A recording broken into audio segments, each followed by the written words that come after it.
வணக்கம். பரபரப்பு மீடியா செய்திகளுக்காக நான் நிரோஷன். ரஷ்யா உக்ரைனிய பொதுமக்களை குறிவைத்து தாக்குதலை நடத்தி கொண்டிருக்க உக்ரைன் ரஷ்யாவின் ராணுவ இலக்குகளையும் போருக்கு நிதி வழங்கும் ரஷ்ய எரிபொருள் இலக்குகள் மீதும் தாக்குதல்களை தொடர்கின்றது. இந்த இரு நாடுகளும் ஒரு காலத்தில் சோவியத் யூனியனாக இருந்த நாடுகள் என்ற போதிலும் இரு நாடுகளின் மனப்பான்மையில் பெரிய வேறுபாடு உள்ளது. ரஷ்ய தாக்குதல்கள் உக்ரைனின் பொதுமக்கள் எத்தனை பேர் கொல்லப்படுகிறார்கள் என்ற விவரங்கள் வெளியாகின்றன. உக்ரைன் தாக்குதல்களில் ரஷ்ய பொதுமக்கள் கொல்லப்படுவதில்லை.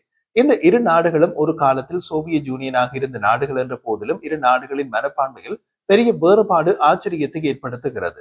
உக்ரைன் ராணுவ உளவுத்துறையின் பிரைமரி சிறப்பு பிரிவு 2014ஆம் ஆண்டு ரஷ்யாவால் ஆக்கிரமிக்கப்பட்ட கிரிமியாவில் ரஷ்ய படைகளுக்கு எதிராக மற்றொரு தாக்குதலை நடத்தியது. கடலோர ரேடார் மற்றும் 2 ராணுவ போக்குவரத்து விமானங்களை தாக்கியது. வெளியிடப்பட்ட காணொளி MR10M1 MYS-M1 கடலோர ரேடார் மற்றும் ஒரு மேற்பரப்பு கண்காணிப்பு ரேடார் நிலையத்தின் மீதான தாக்குதல்களையும் 2 AN-26 விமானம் அளிக்கப்பட்டதையும் படம் பிடித்துள்ளது. விமானங்களில் ஒன்று முற்றிலுமாக இருந்தது. உக்ரைன் தனது எதிரி இலக்குகளை அளித்த நடவடிக்கைக்கு அப்பால் இது நடந்த சரியான இடத்தை அறிந்து கொள்வதும் முக்கியம். உக்ரைனிய ராணுவ உளவுத்துறை தாக்குதல் நடந்த இடத்தை வெளியிடவில்லை என்றாலும் பாதுகாப்புத்துறை வட்டாரத்தில் நகரத்தின் மீது பறந்ததை காட்டும் காணொளி தாக்குதல் நடந்த இடத்தை தெளிவுபடுத்த உதவுகிறது. இது அந்த இடம் கச்சா மற்றும் அதன் விமானத்தளம் என்பதை தெளிவாக காட்டுகிறது என்கிறார்கள். இதன் அர்த்தம் என்ன தெரியுமா? 2 நாட்களுக்கு முன்பு 2 BE-12 ஷைகா நீர்மூழ்கி கப்பல் எதிர்ப்பு விமானங்கள் தாக்கி அழிக்கப்பட்டு அதே விமான தளத்தில் இது மீண்டும் மீண்டும் நடத்தப்பட்ட தாக்குதல். இந்த விமானங்கள் ரஷ்ய கருங்கடல் கப்பல் தொகுதியின் 318வது கலப்பு விமான படைப்பிரிவால் இயக்கப்பட்டவை. 318வது கலப்பு விமான படைப்பிரிவு கச்சா விமான தளத்தில் உள்ளது. மேலும் AN-26 தாக்கப்படுவதை காட்டும் ஒரு காட்சியில் ஒரு BE-12 விமானத்தையும் காணலாம். அந்த விமானம் அதன் தனித்துவமான அம்சங்களால் அடையாளம் காணப்படக்கூடியது. ஒரு கடற்புல் வடிவ இறக்கை மற்றும் மிதவைகளுக்கு மேலே பொருத்தப்பட்ட என்ஜின்கள் இருந்தால் அது BE-12 விமானம். எனவே உக்ரைனிய ராணுவ உளவுத்துறையின் பிரைமரி படைப்பிரிவு ரஷ்யாவால் ஆக்கிரமிக்கப்பட்ட கிரிமியாவில் உள்ள அதே ரஷ்ய விமான தளத்தில் மற்றொரு தாக்குதலை நடத்தியது. இதன் விளைவாக 2 கூடுதல் விமானங்கள் அளிக்கப்பட்டன. 2 சந்தர்ப்பங்களிலும் எந்த வான் பாதுகாப்பு அமைப்புகளால் ஏவப்பட்ட இடைமறைப்பு ஏவுகணைகள் காணொலியில் பதிவு செய்யப்படவில்லை என்பது குறிப்பிடத்தக்கது. இந்த ராணுவ விமான நிலையம் நிச்சயமாக கைவிடப்பட்ட விமான தளம் இல்லை. ஏனென்றால் தாக்குதலுக்கு பின்னர் AN-26 விமானங்களில் ஒன்று எரிவதை காணொலி காட்டுகின்றது. அதாவது அந்த விமானம் எரிபொருள் நிரப்பப்பட்டது. அங்கு ரஷ்யாவின் வான் பாதுகாப்பு அமைப்புகள் இல்லாததை தவிர வேறு எந்த விளக்கத்தையும் கண்டுபிடிப்பது கடினம். உக்ரைனிய ஆளற்ற விமான ஆபரேட்டருக்கு இலக்குகளை தேர்ந்தெடுப்பது முக்கிய விஷயம். ஏனென்றால் ஆளற்ற விமான ஆபரேட்டருக்கு BE-12 Mi-8 ஹெலிகாப்டர் மற்றும் AN-26 ஆகியவற்றை தாக்குவதற்கு இடையே ஒரு தேர்வு உள்ளது. இருப்பினும் ஒரு ராணுவ போக்குவரத்து விமானத்தை குறிவைப்பது எந்த எதிரி விமானங்கள் சேவையில் இல்லை என்றும் எந்த இலக்குகளை செயலிழக்க வைக்க வேண்டும் என்பதற்கான துல்லியமான கணிப்பை காட்டுகின்றது. உக்ரைன் ராணுவ உளவுத்துறையின் பிரைமரி படைப்பிரிவின் அனுபவம் உக்ரைனிய ஆயுத படைகளின் பிற பிரிவுகளிடையே தீவிரமாக பரப்பப்பட்டு வருகின்றது. இன்று அதிகாலை ரஷ்யாவுக்குள் கிராஸ்டோனர் பகுதியில் உள்ள அபிவ்ஸ்கி எண்ணெய் சுத்திகரிப்பு நிலையத்தில் ஆளற்ற விமான தாக்குதலுக்கு பிறகு பெரிய அளவிலான தீ விபத்து ஏற்பட்டது. ரஷ்யாவின் கிராஸ்டோனர் பிராந்தியத்தின் கவர்னரின் அலுவலகம் இதை டெலிகிராம் சேனலில் தெரிவித்துள்ளது. வீழ்ந்த ஆளற்ற விமானத்தின் துண்டுகள் காரணமாக தீ விபத்து ஏற்பட்டதாக ரஷ்யர்கள் கூறுகின்றனர். இது ரஷ்யர்கள் போர் தொடங்கியதிலிருந்தே பயன்படுத்தப்படும் ஒரு மனோதத்துவ உக்தி. உக்ரைனிய ஆளற்ற விமானம் தாக்கவில்லை. உக்ரைனிய ஆளற்ற விமானத்தின் உடைந்த துண்டுகள் தான் வீழ்ந்தன என்பது ரஷ்யர்களின் நிலைப்பாடு. ஆளற்ற விமானம் வீழ்ந்தால் என்ன, ஆளற்ற விமானத்தின் உடைந்த துண்டுகள் வீழ்ந்தால் என்ன? தாக்குதலின் நோக்கம் ரஷ்ய எண்ணெய் சுத்திகரிப்பு நிலையம் எரிய வேண்டும். எது விழுந்தாலும் அது தன்பாட்டுக்கு எரிகின்றது. ரஷ்யாவின் அபிவ்ஸ்கி எண்ணெய் சுத்திகரிப்பு நிலையத்தில் ஏற்பட்ட தீயின் அளவை விளக்கும் புகைப்படங்கள் மற்றும் காணொலிகளை உக்ரைனிய ஊடகங்கள் ரஷ்ய சமூக வலைதளங்களில் இருந்து எடுத்து வெளியிடுகின்றன. இதற்கு முன்னர் ஆகஸ்ட் 28ஆம் தேதி அபிவ்ஸ்கி எண்ணெய் சுத்திகரிப்பு நிலையம் ஆளற்ற விமானங்களால் தாக்கப்பட்டது. அந்த தாக்குதலின் விளைவாக ஆலையில் பெரிய அளவிலான தீ விபத்து ஏற்பட்டது.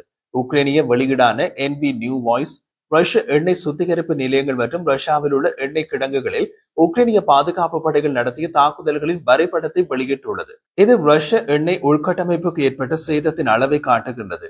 உக்ரைனியர்கள் தொடர்ந்து ரஷ்ய எண்ணெய் சுத்திகரிப்பு நிலையங்கள் மற்றும் எண்ணெய் கிடங்குகளை தாக்குகின்றார்கள். அங்கு வெடிப்புகள் அல்லது தீ விபத்துகள் ஏற்படுகின்றன. இது ரஷ்ய எண்ணெய் நிறுவனங்களை காலவரையின்றி மூட வைக்கிறது என்று வரைபடத்திற்கான விளக்க குறிப்பு கூறுகிறது. உக்ரைனிய பாதுகாப்பு படைகளின் தாக்குதல்கள் புட்டினை போரை முடிவுக்கு கொண்டுவர கட்டாயப்படுத்துவதற்கான ஒரு பயனுள்ள கருவி. ஏனென்றால் எண்ணெய் வருவாய் கிரெம்ளின் ஆட்சியின் ரஷ்யா உக்ரைன் போருக்கு நிதியளிப்பதற்கான முக்கிய ஆதாரம். மறுபக்கத்தில் ரஷ்யாவுக்குள் தாக்குதல் நடத்த உக்ரைன் அமெரிக்காவில் தயாரிக்கப்பட்ட நீண்ட தூர ஆயுதங்களை பயன்படுத்துவதற்கான கட்டுப்பாடுகளை நீக்க தயாராக இருப்பதாக அமெரிக்க ஜனாதிபதி டிரம்ப் உக்ரைன் ஜனாதிபதி வோலோடிமிர் செலன்ஸ்கியிடம் கூறினார். ஐக்கிய நாடுகள் சபையின் அணைப்பில் நடந்த பேச்சுவார்த்தையின் போது இறையாண்மை கொண்டு ரஷ்ய பிரதேசத்தில் உள்ள இலக்குகளை தாக்க அதிக நீண்ட தூர ஏவுகணைகளை பயன்படுத்த ஒப்புதல் அளிக்குமாறு செலன்ஸ்கி டிரம்பிடம் கேட்டார். இந்த யோசனையை தான் எதிர்க்கவில்லை என்று டிரம்ப் பதிலளித்தார். டிரம்பின் கருத்துக்கள் கொள்கை மாற்றத்தை குறிக்கின்றன என்றால் அது உக்ரைன் ரஷ்யாவுக்குள் ஆழமான இலக்குகளை தாக்க அமெரிக்கா தயாரிப்பு ஆயுதங்களை பயன்படுத்த டிரம்ப் நிர்வாகம் அனுமதிக்கும். பல மாதங்களாக ரஷ்யா மீது தாக்குதல் நடத்த அமெரிக்கா வழங்கிய நீண்ட தூர ஏவுகணைகளை பயன்படுத்துவதை டிரம்ப் நிர்வாகம் உக்ரைனை தடுத்து வருகின்றது. இதில் ATACMS எனப்படும் ராணுவ தந்திரோபாய ஏவுகணை அமைப்புகள் அடங்கும். இது ஜோ பைடன் காலத்தில் இருந்துள்ள தடையால் மாஸ்கோவுக்கு எதிராக திறம்பட பதிலடி கொடுக்க முடியவில்லை என்று உக்ரைனில் இருந்து புகார்களுக்கு வழிவகுத்தது. நியூயார்க்கில் நடந்த சந்திப்பில் செலன்ஸ்கி டிரம்பிடம் டொமஹாக் குரூஸ் ஏவுகணைகளை கேட்டார். அதிகாரிகள் கூறிய போது அவை சுமார் 2400 வரை செல்லக்கூடியவை. உக்ரைன் ஜனாதிபதி வெள்ளிக்கிழமை வெளியிட்ட ஆக்சியோஸுக்கு அளித்த பேட்டியில் இந்த கோரிக்கையை வெளிப்படுத்தினார். மூத்த அமெரிக்க அதிகாரி மற்றும் திட்டங்கள் குறித்து விளக்கப்பட்ட மூத்த ஐரோப்பிய அதிகாரியின் கூற்றுப்படி டிரம்ப் நிர்வாகம் உக்ரைனுக்கான டொமஹாக்ஸ் மற்றும் பிற நீண்ட தூர ஆயுதங்கள் கோரிக்கையை பரிசீலித்து வருகின்றது. இதில் உக்ரைனுக்கு சாதகமான முடிவு கிடைக்க அதிக வாய்ப்பு உள்ளது.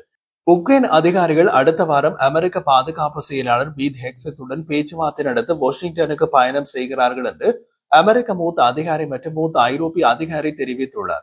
ஹெக்ஸத் மற்றும் பென்டகோனின் கொள்கைக்கான துணை செயலாளர் எல்பிரிட்ஜ் கோல்வி ரஷ்ய பிரதேசத்திற்கு எதிராக அமெரிக்க ஆயுதங்களை பயன்படுத்துவதற்கான உக்ரைனின் ஒப்புதல் கோரிக்கைகளை மேற்பார்வையிடுகின்றனர். வசந்த காலம் முதல் ATACMSகளை ஏவுதலில் இருந்து உக்ரைனை அவர்கள் தடுத்துள்ளனர்.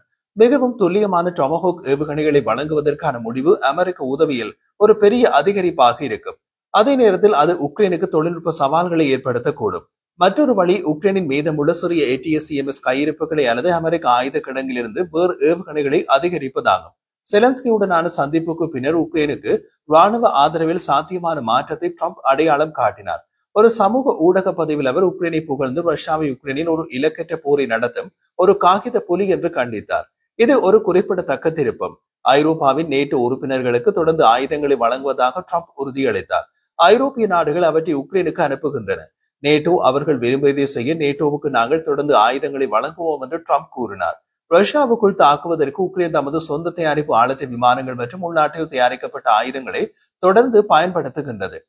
உக்ரைனில் தயாரிக்கப்பட்ட நீண்ட தூர ஆயுதமான பிளமிங்கோவையும் அது உருவாக்கி வருகின்றது. இது அமெரிக்கா மற்றும் ஐரோப்பிய ஆயுதங்களை சார்ந்திருப்பதை குறைக்கும் என்று உக்ரைனில் உள்ள அதிகாரிகள் கூறுகின்றனர். ஆனால் டிரம்புக்கு அது ஒரு பதட்டத்தையும் கொடுக்கும். காரணம், ஐரோப்பிய நிதியில் உக்ரைன் சொந்தமாகவே தயாரித்து விட்டால் டிரம்போ அமெரிக்காவோ யாருக்கு தேவை? கடந்த மாதம் டிரம்ப் நிர்வாகம் 3350 கிலோமீட்டர் நீடிக்கப்பட்ட வரம்பு தாக்குதல் விமான ஏவுகணைகள் அல்லது ஏராம்களை விற்பனை செய்வதற்கு ஒப்புதல் அளித்தது. இந்த ஆயுதங்கள் ஐரோப்பிய நாடுகளால் நிதியளிக்கப்பட்ட $850 மில்லியன் ஆயுத உதவியின் ஒரு பகுதியாகும். போரை நிறுத்த புட்டின் ஒரு ஒப்பந்தத்தை நாடுவார் என்று டிரம்ப் இன்னமும் நம்புகின்றார். தனது சக்தியில் அவர் நிசப்தத்தை விட அதிகமாக நம்பிக்கை வைத்து கேலிக்குரிய ஆளாக மாறுகின்றார். ஆனால் ராஜதந்திர முன்னேற்றம் இல்லாததால் பாவம் அவர் விரக்தி அடைந்துள்ளார்.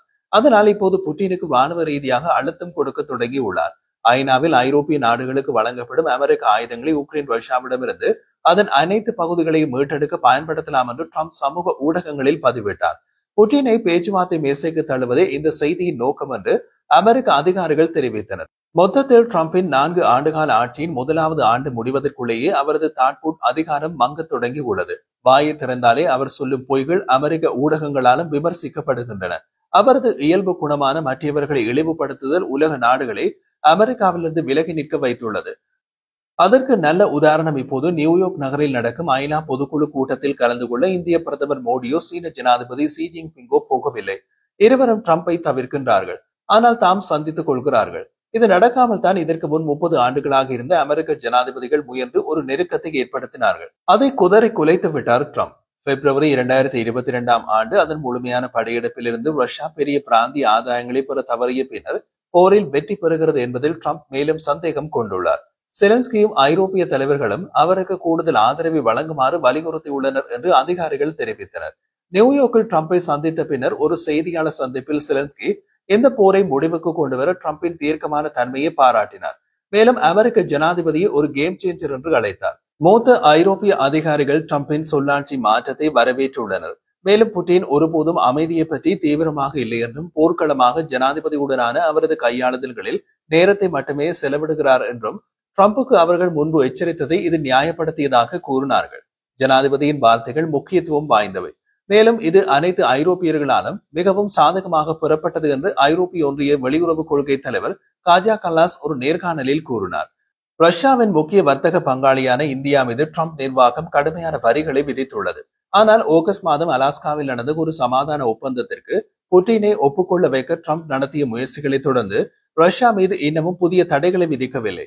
இதில் ட்ரம்ப் புட்டினை வரவேற்று ஆகஸ்ட் மாதம் அலாஸ்காவில் நடந்த உச்சி மாநாடும் அடங்கும். ரஷ்யா மீது ஐரோப்பிய ஒன்றியம் புதிய தடைகளை தயாரித்து வருகிறது. இது 2022ஆம் ஆண்டு மாஸ்கோ உக்ரைன் மீது படையெடுப்பை தொடங்கியதிலிருந்து 19வது தொகுப்பாகும். உக்ரைனுக்கு உதவுவதன் மூலம் ரஷ்யா மீது அழுத்தம் கொடுப்பது இந்த போரை முடிவுக்கு கொண்டு வரக்கூடும் என்பதை நாங்கள் தெளிவாக காண்கிறோம் என்று கலாஸ் கூறினார். இந்த கொள்கையை நிறுத்த வேண்டும் என்று தான் விரும்புவதாக ஜனாதிபதி ட்ரம்ப் கூறியது போல நம் கைகளில் உள்ள கருவிகளை பயன்படுத்தி கொலையை நிறுத்த வேண்டும் என்றார்.